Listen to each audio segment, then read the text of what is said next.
Ciao a tutti, in questo video cercherò di spiegarvi che tipo di lettiera preferisco per il gatto e la motivazione. Fondamentalmente sapete che in commercio esistono tantissime tipologie di lettiere, naturali, sabbia,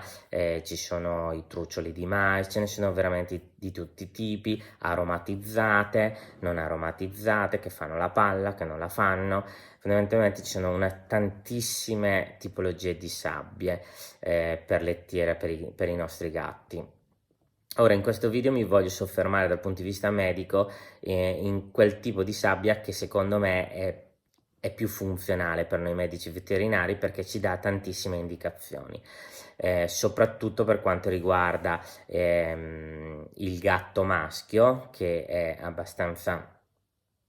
colpito ovviamente dall'ostruzione uretrale, ma anche per la gatta, per valutare ovviamente se c'è una cistite. Fondamentalmente io prediligo la sabbia che fa la palla e che non sia neanche aromatizzata, perché i gatti sapete che il loro primo senso è l'olfatto e quindi molto spesso non sono molto non amano molto i profumi particolari, molto spesso sono aromatizzate, magari al gatto non piace neanche esageratamente. Queste aromatizzazioni servono ovviamente per tenere per eliminare, diciamo, l'odore di urina, ma al gatto fondamentalmente questo tipo di profumazione molto spesso dà anche fastidio. Ma indipendentemente da quello, prediligo proprio la sabbia che fa la palla, perché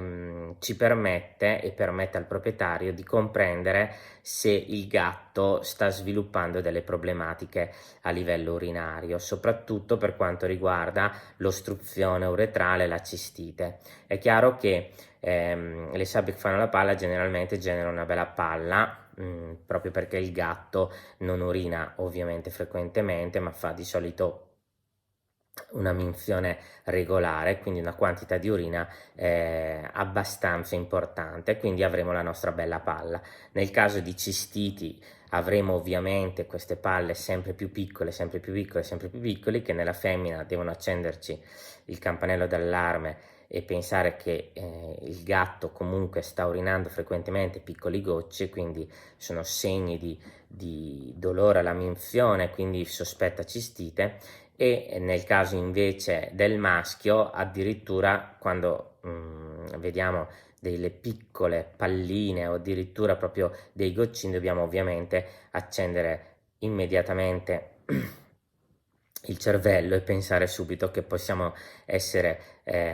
vicini a una situazione in cui il gatto si sta ostruendo, cioè che fondamentalmente si forma dei piccoli, diciamo, cristallini nell'uretra che non permettono poi al gatto di urinare regolarmente, e chiaramente riuscire a scoprirlo in tempi rapidi ci permette ovviamente di evitare magari che il gatto si ostruisca, intervenendo subito con un'alimentazione corretta e con una gestione medica del problema, senza arrivare poi ad avere il gatto ostruito e quindi ricorrere poi a gestirlo in emergenza. Quindi il mio consiglio è quello di prendere sempre sabbie che fanno la palla, cioè non quelle sabbie, ci sono molte sabbie che in realtà non formano, non sono agglomeranti, e quindi il proprietario non si accorge ovviamente della quantità di urina che fa il suo gatto. Io sono contrario a quel tipo di sabbia perché ci toglie questo vantaggio che in realtà la palla ci dà. Quindi mi raccomando, se dovete scegliere una lettiera, scegliete ovviamente quelle agglomeranti con la palla. Spero che questo video vi sia piaciuto e vi sia stato utile, e ci vediamo alla prossima.